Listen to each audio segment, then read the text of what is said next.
Los soñadores de la patria eran grandes. Arrojaron la piedra en el agua que creó infinitos círculos concéntricos que nos trajeron hasta nuestros días y forjaron lo que somos. El mariscal Andrés Santa Cruz merece un lugar privilegiado entre los adelantados que soñaron con la revolución y la patria grande. Bienvenidos a Quién es. El capítulo 1 es para el mariscal Andrés de Santa Cruz.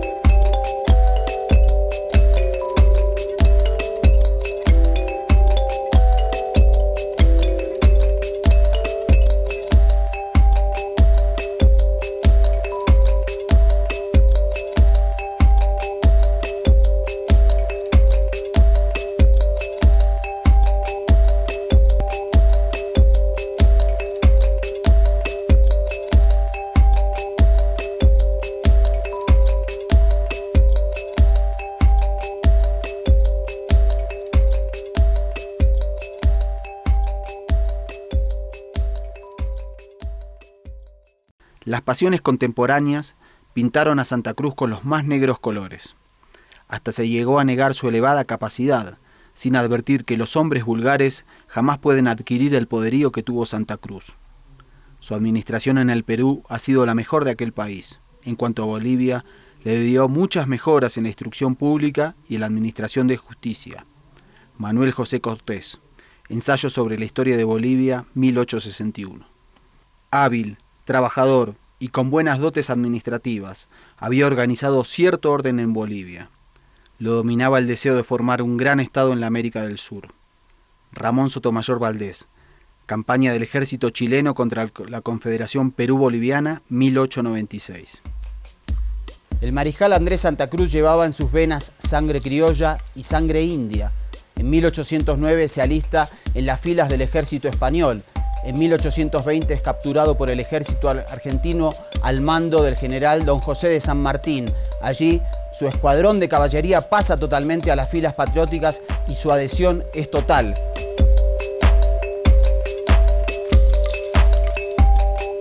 Dice en esos días aciagos el mariscal Santa Cruz: la independencia de las colonias es un hecho histórico fatal que podrá postergarse, pero no detenerse.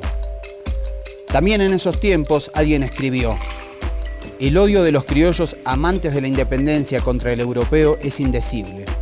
Hay muchos hijos que viviendo en la misma casa con sus padres españoles no les ven ni les hablan. Y les dicen frecuentemente que darían la vida por sacarse la sangre española que circula por sus venas. Nos acompañará en este primer viaje de Quién es un admirador del mariscal Santa Cruz. Se trata del expresidente, periodista e historiador Carlos Mesa, quien nos ayudará a comprender un poco más la vida de este patriota boliviano.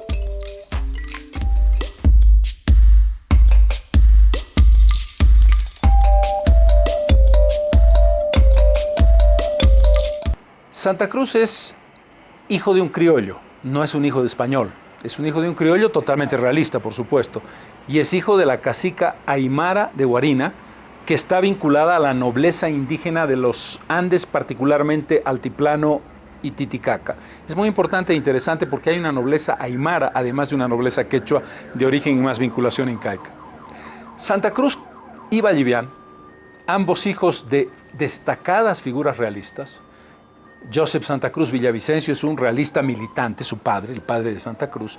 Obviamente a los 13 o 14 años entran y se alistan en las filas del ejército realista.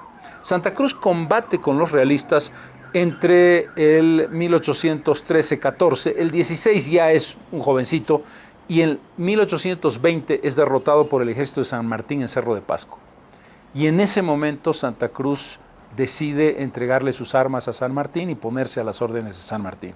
Y a partir de 1820, él va a combatir entre 1820 y 25 para el caso de Bolivia y 23 para el caso del Perú, con las armas patriotas. Una ironía interesante. Santa Cruz tiene una historia paradójica con Tarija. Santa Cruz combate en la batalla de la Tablada por los realistas y es derrotado por la Madrid y por supuesto por el Moto Méndez. Y por lo tanto aparece como alguien que Tarija no vería bien. Pero Santa Cruz tiene dos cosas extraordinarias en la presidencia. Uno, crea el departamento de Tarija en 1833 para consolidar la soberanía boliviana y en 1838 derrota a Rosas consolidando a Tarija como boliviana. Paradojas. La política no es blanca y negra, la política siempre tiene grises y hay momentos en que uno está en un lado y en el otro. Santa Cruz es parte de una generación de presidentes y líderes políticos de la independencia que iniciaron su carrera como realistas y que terminaron como patriotas y que gobernaron sobre todo los 20 o 25 primeros años de la historia independiente de América, no solamente de Bolivia. Bajo su gobierno, Bolivia se mostró fuerte en el interior, respetada y grande en el exterior. Fue un eminente político, de elevadas miras y vastos planes como el de la Confederación. No cabe dudar, Santa Cruz fue un grande hombre, como general diestro, hábil político y profundo estadista. José Macedonio Urquidi, Compendio de la Historia de Bolivia, 1903. El nuevo Inca, restaurador ungido también de las leyes, pues había restaurado el vasto imperio de los viejos reyes de su raza, al mismo tiempo que con la fama de sus tropas y con los prestigios de la corte virreinal de que se había rodeado, deslumbraba la vista preocupada de los pueblos argentinos del norte. Vicente Fidel López, Manual de la Historia Argentina, 1920. Personalmente honesto e incansable, dio a Bolivia el mejor gobierno que había de tener durante medio siglo. Hubert Herring, Evolución histórica de América Latina desde los comienzos hasta la actualidad, 1972. A partir de 1820, el mariscal Santa Cruz cumple roles fundamentales en las batallas por la independencia americana, tanto en Ecuador como en Perú como en Bolivia. El libertador Simón Bolívar veía en él mucho más que un guerrero y un gran administrador. Veía un líder con dotes naturales. Por eso lo designa al frente del ejército peruano en el año 1824 y al frente de ese congreso en 1826, a pesar de ser boliviano. En 1929 fue presidente de Bolivia, cargo que ejerció durante 10 años. Durante ese periodo forjó la Confederación Perú-Boliviana, del que fue su supremo protector. Incomprendido por propios y ajenos, debió abandonar su patria en 1939. Sufrió exilio, cárcel, intentos fallidos de retorno. Desde Europa representó a Bolivia ante diversas naciones de ese continente y murió en Francia el 25 de septiembre de 1865, sin poder jamás volver a pisar su terruño. Santa Cruz es un hombre de su tiempo, pero a la vez es un hombre adelantado a su tiempo. Santa Cruz toma de Bolívar, con quien tenía una gran confianza y a quien Bolívar le depositó un gran cariño, la idea de la integración, la idea de que había que construir espacios geográficos supranacionales, y Santa Cruz es un hombre que entiende que hay que construir el panandinismo con la integración Perú-Bolivia, recuperando la historia prehispánica y la historia colonial. Santa Cruz es en Sudamérica el gran integracionista de verdad en la práctica, el que concibe un espacio superior a los nacionalismos que en ese momento estaban surgiendo. Primero, y diría que fundamental, su condición de gran organizador. Santa Cruz es el gran organizador de Bolivia, es el gran organizador de la Confederación Perú-Boliviana. Es un hombre que recibe un país en quiebra y que convierte a Bolivia en el primer país con superávit fiscal, con poder militar, con leyes propias, con un sistema judicial organizado, que en 1835 convierte a Bolivia en uno de los países más importantes, probablemente el más importante después de Brasil. Santa Cruz es en ese sentido un hombre de una pulcritud administrativa extraordinaria. Y la otra cuestión, las más importantes batallas y los más importantes triunfos militares de Bolivia, además de Ingavi, son propiedad, por decirlo de alguna manera, de Santa Cruz. Dueño absoluto del Alto Perú, ha fundado excelentes instituciones políticas y echa cada día las bases de algún nuevo establecimiento de verdadera utilidad pública y un poder fuerte de la unidad de voluntad que faltaba a los otros gobernantes americanos. Alcides Arguedas, Los caudillos letrados, 1923. Con todos sus defectos y errores, Santa Cruz dio, al fin y al cabo, a Bolivia y al Perú, siquiera una ráfaga de algo que hubo en su historia prehispánica y aún en su historia colonial, y que falta casi permanentemente en la historia, la ilusión de lo grande, el sueño imperial. Para él no se abrieron jamás las rojas puertas del infierno, y solo desde afuera pudo oír los himnos y plegarias celestiales. Jorge Basadre, Historia de la República del Perú, 1939. Puso fin a la anarquía naciente con un gobierno constructivo que duró casi 10 años. Sentó las bases de la organización jurídica con los códigos y promulgó 2 constituciones que reafirmaban la primera. Ordenó las finanzas, fundó las universidades de La Paz y Cochabamba. Su labor habría sido más fecunda sin la desgraciada campaña de la Confederación Perú-Boliviana, a que se sintió impulsado por el ideal político de restaurar la caduca unidad peruana del tiempo de los incas, en términos modernos dentro de la vasta concepción bolivariana. Augusto Guzmán, Historia de Bolivia, 1969.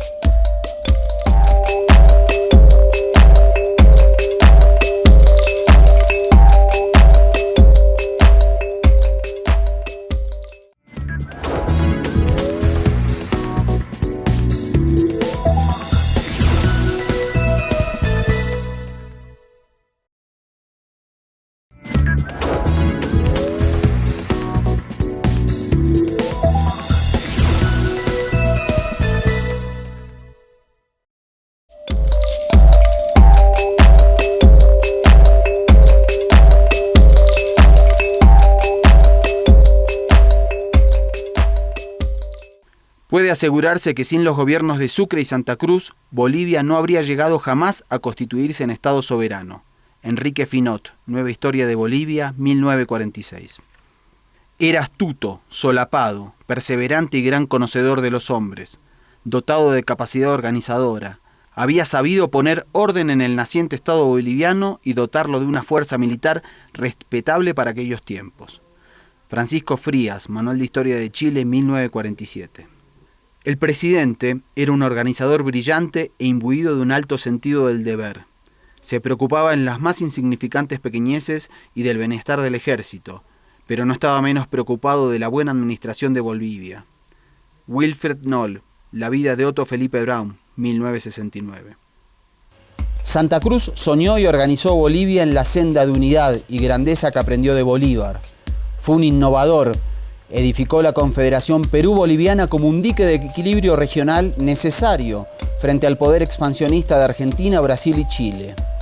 Su idea de una patria grande en una entidad supranacional de corte andino no fue comprendida al interior de sus propios pueblos y muchos lo acusaron de querer perpetuarse en el poder. Santa Cruz le dio a Bolivia una nueva constitución, reestructuró su educación, equilibró el presupuesto, canceló la deuda externa, fomentó la agricultura, la ganadería, la minería, redactó los códigos civil, penal, de procedimientos, de comercio, convirtiendo a Bolivia en el primer país sudamericano con un cuerpo completo de legislación. Reglamentó las facultades de los prefectos, gobernadores, corregidores y alcaldes, también el régimen policial, ordenó la economía, cimentó un ejército eficiente que ganó más batallas que ningún otro a lo largo de la vida republicana del país. Santa Cruz lleva adelante una misión militar exitosa para construir la Confederación, los triunfos de Socabaya y Yanacocha. Rosas le declara formalmente la guerra a Santa Cruz. Los argentinos tratan de hacer una especie de velo de olvido o de minusvalía de aquella circunstancia. Es una declaratoria formal de guerra. Rosas tiene un problema, cree que Santa Cruz se va a expandir y va a tomar Salta y quiere Tarija. Y Santa Cruz derrota incuestionablemente a Rosas en 3 batallas fundamentales, Iruya, Montenegro y Las Rosas, y allí está el mariscal Otto Felipe Braun, probablemente el más grande militar que ha tenido Bolivia, de origen alemán, pero totalmente comprometido con Bolivia. Y luego Santa Cruz va a perdonarle la vida al mariscal, al almirante, para decirlo mejor, Blanco Encalada, el chileno que hace la primera invasión a la Confederación. Porque ahí están enfrentados 2 grandes proyectos históricos. El proyecto de Diego Portales, que no fue presidente, pero que fue un gran ideólogo de Chile, y el proyecto de Santa Cruz. Santa Cruz con el panandinismo perú-boliviano, Portales con si sobrevive la Confederación, Chile no será nunca nada en el futuro. Destruir la Confederación es la primera tarea de Chile.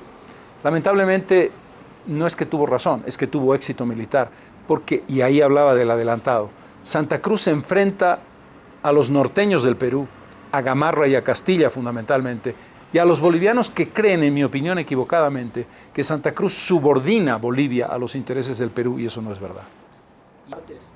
Yo diría que Santa Cruz era un hombre de poder, y esto es un hecho incuestionable.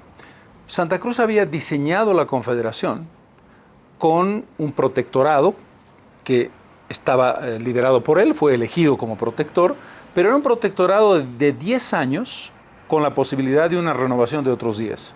Eso te hace pensar que su idea era que él representaba a la Confederación y que él estaba destinado a conducirla por lo menos durante 2 décadas. Por lo tanto, había una intención de permanencia en el poder de Santa Cruz sin ninguna duda. Había un proyecto histórico fundamental, sin duda también. ¿Cuál fue el problema de Santa Cruz? Que salvo figuras como Calvo, como Ágreda en Bolivia, algunas personalidades del sur del Perú, Santa Cruz no logró convencer en lo íntimo al conjunto de las 3 naciones de la construcción de ese espacio de poder. El tema es, Santa Cruz gobernó 10 años y fue derrocado por una combinación, la actuación de Bulnes, Gamarra y Castilla en el Perú, y la actuación del entonces había sido vicepresidente, pero ya no lo era, José Miguel de Velasco, que para mí tiene una frase lapidaria. Velasco es un personaje paradójico. Le entrega sus tropas a Vallivian para defender a Bolivia del Perú, lo cual es un acto extraordinario, y felicita a los hijos de Caupolicán y Lautaro, Chile, a Manuel Bulnes, por haber derrotado al monstruo Andrés Santa Cruz. La política es paradójica y contradictoria, sin duda. Santa Cruz ha sido, y en mi opinión sigue siendo, la figura más importante a nivel continental que Bolivia ha producido como líder político que ha influido en la vida básicamente de 4 países. En primera instancia Bolivia, Perú y Chile, y en segunda instancia Argentina. Pero bien, todos los más críticos contra Santa Cruz, los que hablan las peores barbaridades de él, no hay uno solo que no reconozca en Santa Cruz sus extraordinarias dotes de organizador y de administrador. Si hay unanimidad sobre su figura, tiene que ver con su capacidad organizativa y administrativa. Pocas figuras notables en los primeros años de nuestra vida republicana podrán compararse con las de Andrés Santa Cruz, presidente del Perú y de Bolivia, protector de la Confederación, que por pocos años unió a ambas naciones. Ninguna que invite más al estudioso a analizar su carácter y tantas variadas aptitudes y talentos. Humberto y José Vázquez Machicado, el mariscal Andrés de Santa Cruz, diplomático en Europa en 1951. Ambicionaba convertir en realidad el sueño de Bolívar mediante la creación de un gran Estado que impusiera la ley a todo el continente. Era natural que tratase de debilitar a los países que podían ser obstáculo a su expansión. Ernesto Palacio, Historia de la Argentina, 1954. Era laborioso, disciplinado, frío y calculador, sobrio en el vivir y audaz y disimulado en el obrar. Se dedica a gobernar inteligentemente a su pueblo y aguarda el momento oportuno. Jaime Eizaguirre, Historia de Chile, 1964. Presidente de Perú, presidente de Bolivia, supremo protector de la Confederación Perú-Boliviana. Sin dudas el mariscal Santa Cruz merece un lugar junto a aquellos que soñaron a esta parte del continente como una patria grande, como una patria única. Merece un lugar junto a Simón Bolívar, Antonio José de Sucre, José de San Martín y José Gervasio Artigas.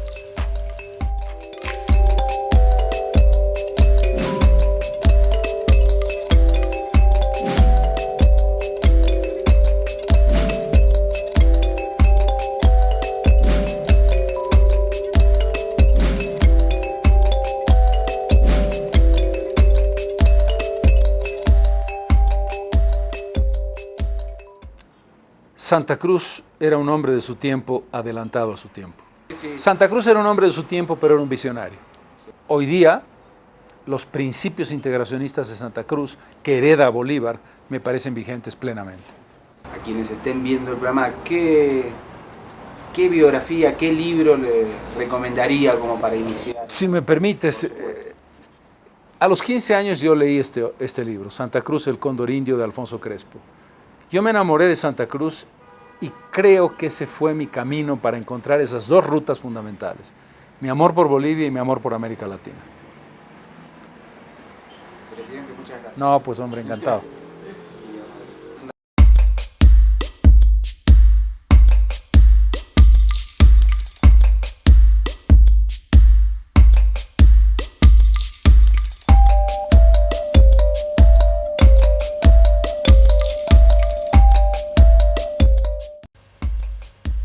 Y este es el libro que nos recomendó el expresidente Carlos Mesa. Santa Cruz, el cóndor indio, de Alfonso Crespo. Vamos a irnos con una descripción que el autor hace sobre el mariscal Santa Cruz. Sus características morales e intelectuales han ido acentuándose con el tiempo. En 1829 es un hombre experimentado y conocedor de la vida. Ha sabido de victorias y derrotas, de encubrimientos y de olvidos. Es capaz de aborrascarse, porque ahora conoce que nada es definitivo ni perdurable, y que hoy se puede ser fuerte y realista para convertirse mañana en convencido patriota. Todo este bagaje le ha enseñado a ser cauto, calculador, mensurado, impasible. Heredó de su madre tales características, y la vida ha fortificado su perfil. Nada le emociona visiblemente y cuida siempre de no mostrar ante extraños los estados de su alma. Es un hombre de logia y gabinete antes que de plazuela y algarada. Es un administrador admirable antes que un soldado, un estadista más que un guerrero. Es ambicioso, gusta de recibir honores y halagos. Su amor a la pompa no le impide empero ser metódico y ahorrador. Pese a ello, es también un imaginativo. Ha soñado siempre con el Gran Perú, y sus anhelos vuelan quizás hasta más allá de lo que es posible alcanzar en su tiempo. Es receloso y suspicaz. Posee excepcionales actitudes de organizador. Penetra el detalle de las cosas y gusta de resolver los problemas por sí mismo, lo cual, a veces, lo hace perder la visión del conjunto. Es laborioso e infatigable cuando se propone efectuar una tarea. Su tenacidad llega a límites increíbles. Ha buscado el poder, primero el Perú y luego en Bolivia. Lo ha conseguido en el Perú y en Bolivia. En su vida privada, intachable. Más tarde la acusarán sus enemigos. Santa Cruz no gastaba en el comer ni en el vestir. Es finalmente un hombre disciplinado, austero y dotado de un profundo conocimiento del alma humana.